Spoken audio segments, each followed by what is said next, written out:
ಮೇಲೆ ಅನ್ನುವಂಥದ್ದು.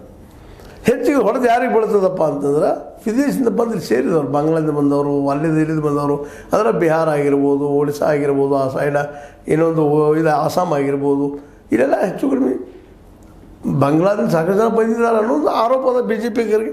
ಆದರೆ ಈ ಸಂದರ್ಭದಲ್ಲಿ ಅದನ್ನು ಮಾಡ್ತಾಯಿದ್ರು ತಪ್ಪನ್ನು ಸುಪ್ರೀಂ ಕೋರ್ಟ್ ಸ್ಪಷ್ಟವಾಗಿ ಹೇಳಿಕತ್ತದ. ಅದರಲ್ಲೂ ಸ್ಪಷ್ಟವಾಗಿ ಸುಪ್ರೀಂ ಕೋರ್ಟ್ ನ್ಯಾಯಾಧೀಶರಾದಂತಹ ಸುಧಾಂಶು ಧುಲಿಯಾ ಮತ್ತು ಜಯ್ ಮಾಲ್ಯ ಬಾಗ್ಚಿ ಇವರದ್ದು ನ್ಯಾಯಪೀಠ ಸ್ಪಷ್ಟವಾಗಿ ಕೇಳ್ತಾ ಇದೆ, ಯಾಕಪ್ಪ ಈ ಸಂದರ್ಭದಲ್ಲ ನೀವು ಎತ್ತಾ ಇದ್ದೀರಿ ಅಂತೇಳಿ.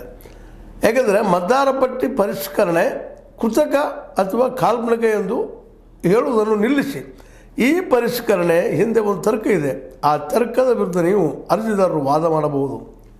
ಇದನ್ನು ತರ್ಕದ ಏನೋ ಮಾಡ್ತಾಯಿದ್ದೀರಿ ನೀವು, ಅದು ಮಾಡುವಾಗಿಲ್ಲ ಅನ್ನೋಂಥ ಸ್ಪಷ್ಟ ಮಾತು ನೀಡಿದ್ದಾರೆ.